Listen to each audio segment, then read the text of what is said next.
What's up, everybody? This is Scott from Tomato.com, and it's time for another vinyl update. This vinyl update is not going to be my typical hard rock and metal.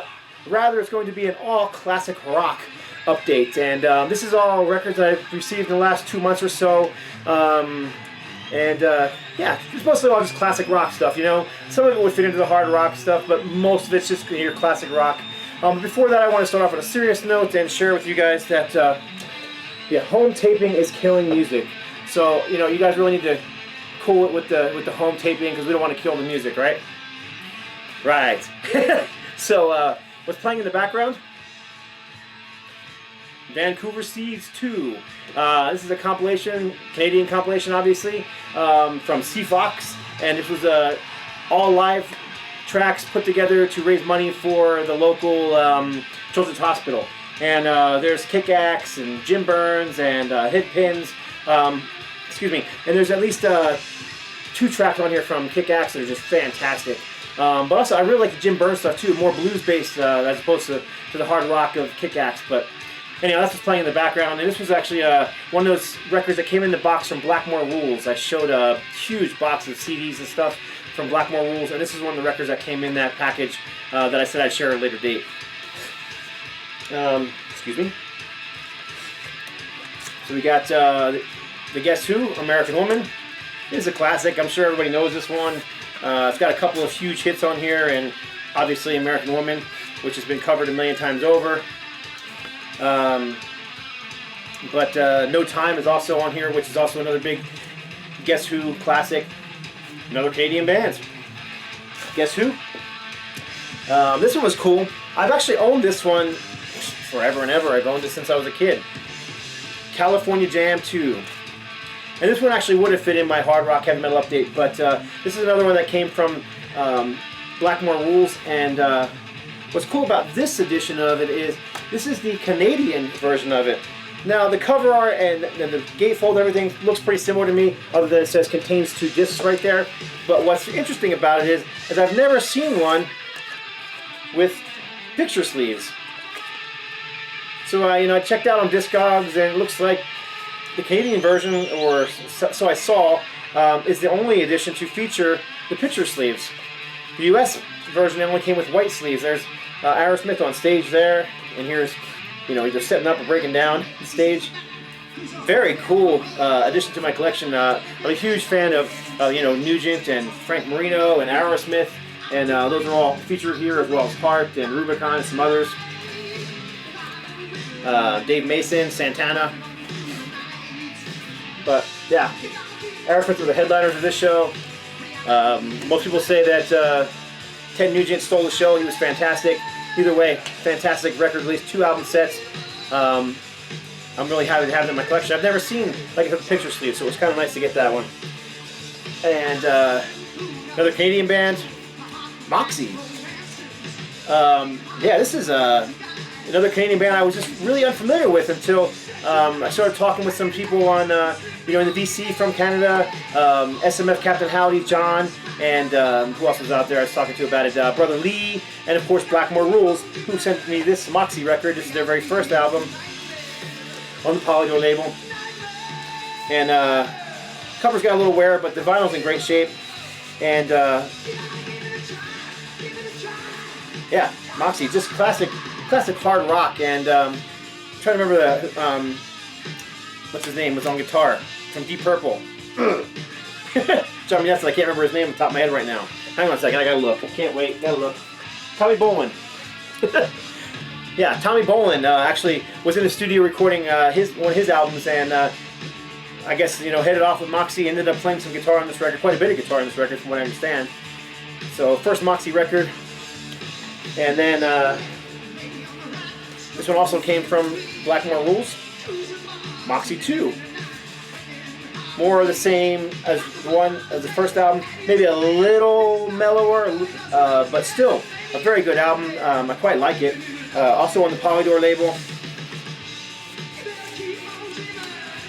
And then this also came in from that same guy, Blackmore Rules. And Frank Soda with Imps. This one looked rather silly to me. I was like, okay, what is this? I had no idea. But it's actually some decent guitar-based heavy rock and roll. I wouldn't call it metal by any stretch of the imagination, but it is good hard rock. Much better than the silly cover that's on. So yeah, Frank Soda and the Imps. Another Canadian band. So far, I think everything I showed here is Canadian. More Canadian bands. Goddo. If indeed it is lonely at the top, who cares? It's lonely at the bottom too. Goddo. Never heard of these guys until just recently. Again, because of conversations with DC members from Canada. SNF Captain Howdy. What's up, bro? And Brother Lee and Blackmore Rules and several other people. You know, we just start talking music and these bands come up and I'm like, I'm unfamiliar with them. And they just sent it to me to check out. And I picked up quite a few bands that I've become fans of in the last, I don't know, 2-3 months because of Canadian VC members. And very appreciative of your generosity and of hooking me up with these bands I never heard of. You know, I get a lot of emails from people saying that they appreciate my videos because I turn them on to a lot of bands. Well, this video, I'm saying thank you for turning me on to some great bands. So, Goddo. If indeed it is lonely at the top, who cares? It is lonely at the bottom too. And Goddo Live. Best scent in the house, best seat in the house. Goddo Live. This is a gatefold live album. And I can't remember what label this is on. Oh, this is on the Canadian Attic label. And yeah, this is actually a little bit heavier, most likely because of the live, you know, setting. I've heard this one once through already and quite liked it. It's just got that very heavy AOR. I don't even know if it's AOR. Arena rock is more what I would say it is. You know, just heavy, hard rock, especially this live version because it kind of captures that energy you can't catch on, you know, in a studio. Now we're jamming some blues. Right.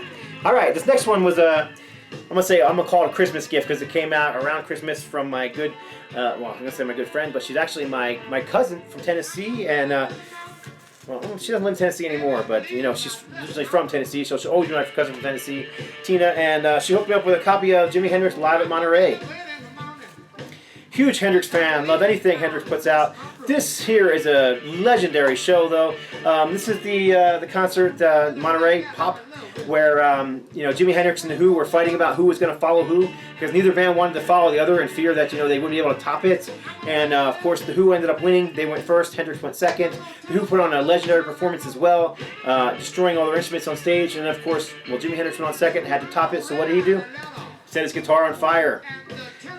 This is actually the album that helps break the Experience live in the United States. You know, he was virtually unknown before this performance, and after this, he was a legend. Jimi Hendrix Live, Jimi Hendrix Plays Monterey is actually the name of the album, and this is on the Reprise label. This next one was given to me for free by my son's father-in-law. He had a big stack of old records. Told me I was welcome to take anything I wanted, and I took this one out. Jimi Hendrix at His Best, Volume 3. And did some research on this one before playing it. Volume 1 and Volume 2 are apparently very well liked by people. Volume 3 is not very well liked by people, and after listening I could find out why. There's only 5 songs on this album, but it is massively long. It is just a big, long jam. And this is pre-Experience, so this stuff is very experimental, almost jazzy at times, bluesy at other times. Very hard to listen to in my opinion, but I love Hendrix, anything by Hendrix, and I collect anything by Hendrix, so it's really cool to have. Can't remember the label this is on, but you know, I'm fairly sure this is considered a bootleg, but there is 3 volumes of this, and yeah, so if I was gonna, you know, be turning somebody on to Hendrix for the first time, I definitely wouldn't tell them to pick this album up as their first, because this is, like I said, pre-Experience Hendrix, and this is a little rough to listen to at times. All right, this was a great find. Again, out of that stack from my my son's father-in-law, Flash, featuring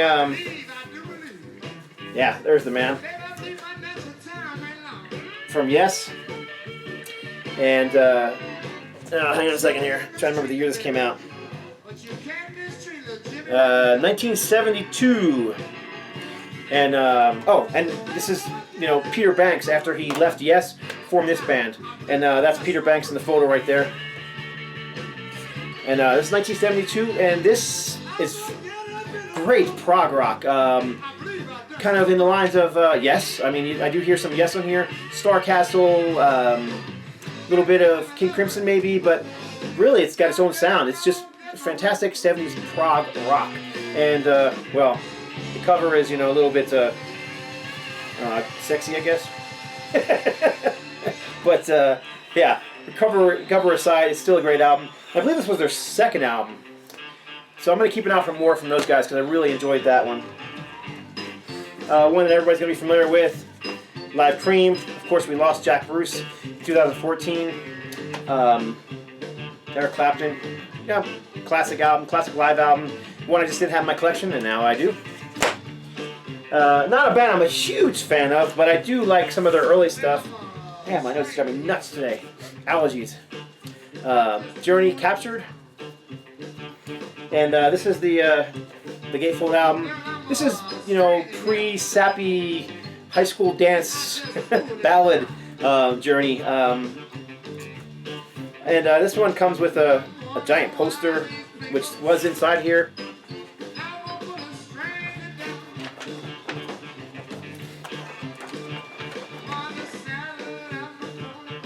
And like I said, it was a gatefold. It also has picture sleeves with tons of photos of the band.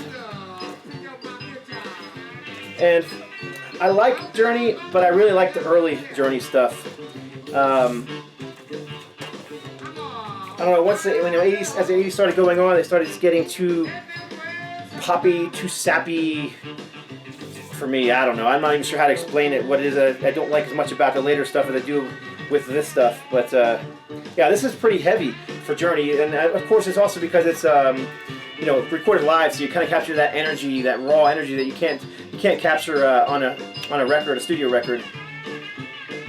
Anyhow, Journey, Captured, another addition to the vinyl collection. It's a good album. Probably one of their last great albums. They always say live albums are an end of an era, and I definitely think it was an end of an era for them. After that, they started doing things like Escape.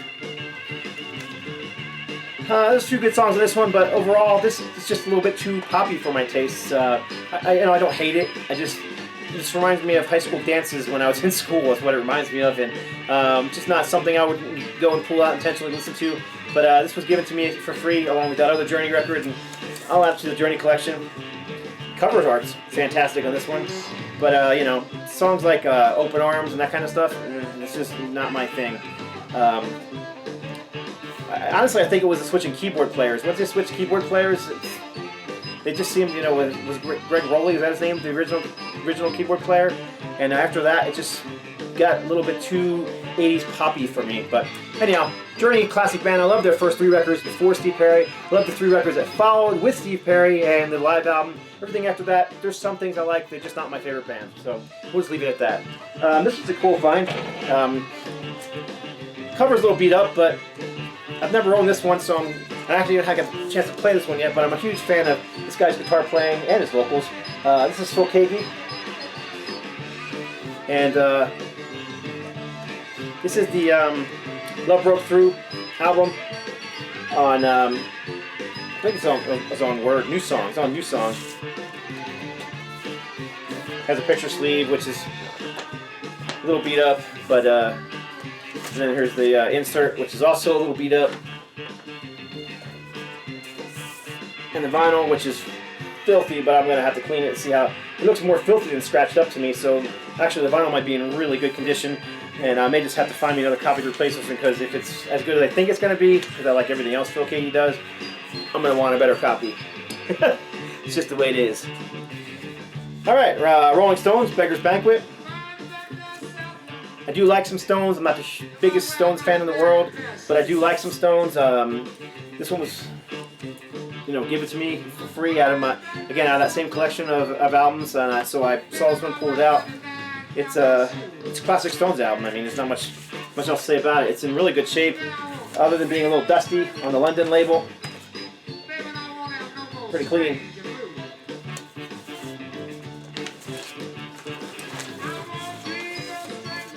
Beggar's Banquet. Big hit off this one, Sympathy for the Devil, of course. I'm trying to remember what my favorite song off this one was. It was actually some other songs in here that I quite liked. Prodigal Son, Stray Cat Blues, Salt of the Earth, No Expectations. And continuing in that, the Rolling Stones, Sticky Fingers. This is your classic rock and roll crotch shot cover. Of course, Motley Crue put out their Too Fast for Love album with a more metalized version of the rock and roll crotch shot, and then Accept put out their Balls to the Wall with their version of their rock and roll crotch shot, and then people may not know it, but Ultimatum put out our Lex Metalis album, and I did my take on the rock and roll crotch shot, and with the studded leather belts and the denim and the wrist pads. So this is the album, this album and that Motley Crue album are the albums that inspired that cover. So this has the little zipper on it, which I'll take it out of the plastic so you can see it better. Again, this is the vinyl's not in bad shape. The cover's a little beat up, but can't complain because it's free. I'm not going to pull the zipper down because it tends to tear it up, but Sticky Fingers, Rolling Stones, classic. This is Sly and the Family Stone. There's a Riot coming on. Couldn't remember the name of the album, had to look at it. Never ever owned this one before. I think this is more, rather than classic rock, it's more classic funk. But I haven't actually had a chance to spin this one yet. I'm looking forward to checking it out. Used to have some Sly and the Family Stone back in the day. But I think this, from what I've read online, this is pretty much considered a classic from Sly and the Family Stone. So looking forward to checking it out. Nice cover, gatefold.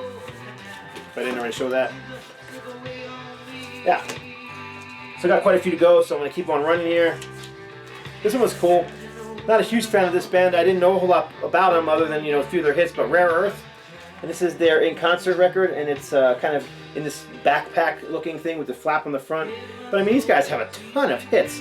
Hey Big Brother, biggest one of course is I Just Want to Celebrate Another Day of Living. Yeah, that's Rare Earth. Some of their stuff's a little more bluesy than that. That's a little more, I'd say, 70s funk based. But this is a double album set that fits both records into this little pouch, and it's on. I need to replace these sleeves yet, but it's on Rare Earth Records. And if I remember correctly, the story, they joked with the record company about was it Polydor? I can't remember who it was. They were going to do another label, and they said, just call it Rare Earth, and they ended up calling it Rare Earth. So yeah, this is another one that, from what I've read online, is considered a classic record. Like I said, I'm not a huge fan of a lot of the stuff. I don't know a lot about it, so it's cool to check out new music, and this is one I'll be checking out soon. Rare Earth, live in concert. Love this next band, and this is actually I actually had this one for a long time, but this copy came in a stack, and I decided I was going to keep this one. And I'll pass on the other copy to somebody else.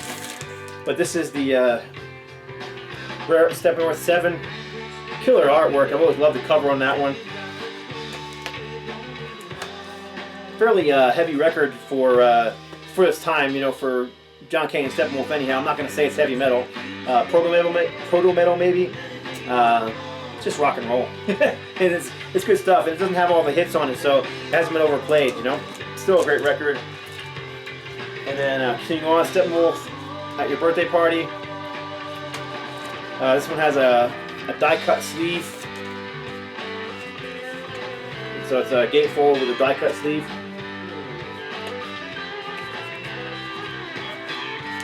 And a couple more here before we end. Steppenwolf Monster.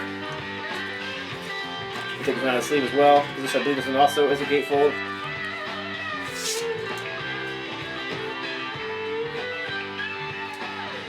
And here's the full gatefold. It's pretty cool artwork on there. Steppenwolf Monster. And then the last one I'm going to show for this episode is, I'm going to call this one of the sexiest album covers I've ever seen.